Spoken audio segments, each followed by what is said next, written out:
1000 personas han sido detenidas en Rusia tras una ola de protestas en contra del anuncio del presidente Putin que ordenó una movilización para continuar con la guerra en Ucrania. Vamos a verlo.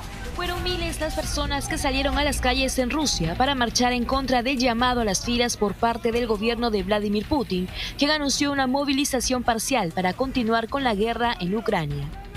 Hombres y mujeres de diversas edades se manifestaron exigiendo la paz y rechazando la medida. Sin embargo, la policía intervino y detuvo a unas 1.500 personas. El Kremlin ahora busca castigar a esos manifestantes y empezó a enviarles unas boletas para que se unan al ejército ruso. Algunos han denunciado que han sido amenazados con penas de hasta 10 años de cárcel si rechazan los papeles. Putin anunció que serán alrededor de 300.000 miembros de las reservas militares quienes tendrán que acudir al campo de batalla. Esta orden de movilización se produjo un día después de que las regiones controladas por Rusia en el este y sur de Ucrania anunciaran sus planes de celebrar referendos para convertirse en partes integrantes de Rusia, una medida que podría permitir a Moscú intensificar la guerra. Los referendos comenzarán este viernes en las regiones de Lugansk, Jersón, Zaporilla y Donetsk, parcialmente controladas por los enviados de Putin.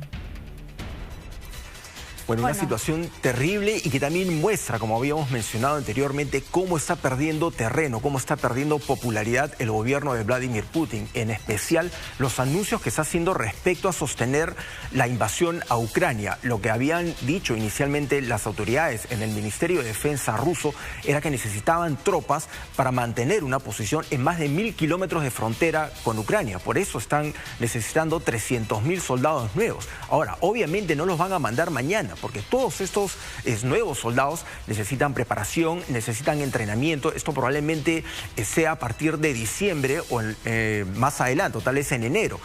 Pero ya hay un gran rechazo de la población rusa. No se sabe exactamente cuántos soldados ya mandaron a Ucrania o mandaron inicialmente durante la invasión a Ucrania. Inicialmente algunos especialistas hablaban de 1 millón, medio millón, 100.000 soldados en una movilización bastante grande de tropas. La cifra de muertos que está dejando en el lado ruso esta invasión tampoco se ha precisado. Desde Rusia hablan de 1.500, 6.000 soldados muertos. El Pentágono informó que eran entre 70.000 y 80.000 soldados rusos los que han muerto en esta invasión.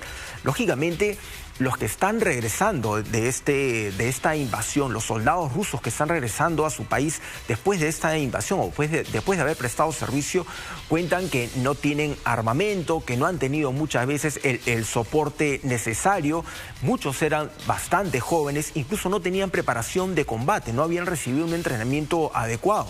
Lógicamente, empieza a tejer muchas versiones de cuán precipitado o cuánta falta de preparación tenían los soldados para hacer frente a esta invasión. Y y que además puede sumarse en el análisis de la ciudadanía la amenaza que ellos pueden sentir también por el último discurso de Vladimir Putin, donde él habla de una nación fuerte que hará frente también al ataque de los miembros de la OTAN, amenazando con un ataque nuclear. Pero me imagino que los ciudadanos también dirán, nosotros también podemos ser víctimas de un ataque de esa naturaleza. Así es, un desastre nuclear no quiere decir que se va a centrar en un punto, porque la radiación llega a la atmósfera y empieza a expandirse rápidamente. Esto se vio, por ejemplo, en el desastre de Chernóbil. Sí. La lluvia ácida, el fenómeno de radiación llegó a los 2 días a Alemania. En cuestión de semanas, meses, ya estaba prácticamente en América, en nuestra región. O sea, llegó a haber mediciones de contaminación por radiación en Estados Unidos y en Canadá, producto también de los vientos, de las nubes que empiezan a desplazarse. No puedes contener la radiación en un solo lugar. Un desastre nuclear de ese tipo, un enfrentamiento nuclear sería terrible para todo el mundo. Pero no solamente es esa situación, o sea, es el impacto económico que esto está generando de manera inmediata. Porque hoy, muy temprano, en la Unión Europea ya hubo una reunión de los líderes de la Unión Europea analizando un nuevo paquete de sanciones sumamente duras contra Rusia. Algunas van ya en materia diplomática o incluso están evaluando la prohibición del ingreso de ciudadanos rusos. Ayer, cuando se anunció esa nueva convocatoria de soldados, muchos pasajes aéreos se habían agotado en Rusia. Mucha gente estaba tratando de salir del país. Hay gente incluso que, bueno, esas son versiones extraoficiales que circulan en redes, jóvenes que están lesionándose, fracturándose los brazos, las piernas, para no ser incluidos en esa convocatoria, porque lógicamente con una lesión no puede ser llevado al ejército.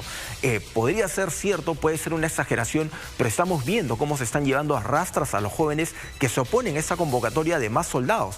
Entonces es una situación que comienza un poco a salirse de control para el mismo gobierno ruso, que ahora no solamente tiene que enfrentar el tema del rechazo de su decisión en la comunidad internacional, tiene que enfrentar el impacto económico y también el rechazo de sus propios habitantes, ¿no? Que se oponen a seguir sosteniendo una invasión en un país que ellos consideran como hermano.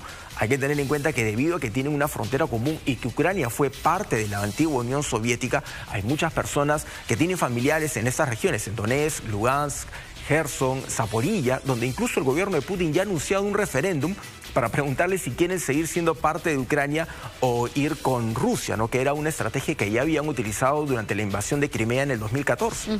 Pero igualmente también que se les pregunta si quieren seguir siendo parte de Rusia, o mejor dicho, se está planteando en la cabeza de Zelensky poder recuperar, ¿no?, Crimea, la zona del Donbass. Así es.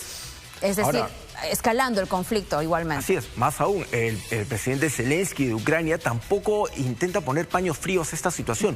Pide sanciones más duras, pide extremar el cerco en contra de Rusia. Es entendible porque su país es el que está siendo invadido, pero también debería tener en cuenta que sus propios compatriotas son los que han muerto en esta invasión. Y los está alentando a seguir avanzando, o sea, a recuperar terreno. Lógicamente ellos están recibiendo armamento de Europa, armamento de Estados Unidos, que tampoco parece tener intenciones de acabar con esta invasión, porque finalmente, como hemos dicho anteriormente, el tema de la guerra es un negocio para muchas personas. Muchos empresarios mueven y venden millones, miles de millones de dólares en equipo bélico. Sí, y estas donaciones, lógicamente, mueven también un negocio, ¿no? Y sin considerar también la estigmatización bajo la cual podrían encontrarse más adelante ciudadanos rusos que ahora mismo pueden encontrarse en contra de este conflicto. Así es. Más grave, como te estaba mencionando, es que a larga data este impacto económico, esta crisis económica que estamos viviendo a nivel mundial, pues no solamente ocurre en Perú, ocurre en todo el mundo, va a prolongarse. Entonces, mientras más tarde en resolverse, las secuelas o el impacto que va a tener va a ser mucho más prolongado. Obviamente en Ucrania muchos campos de cultivos debido a la guerra ya no van a poder volverse a cultivar. O sea, se ha perdido todo lo que se esperaba cosechar y cultivar en lo que queda del año. O sea, ya están con miras al siguiente año que no saben si se va a poder recuperar o no.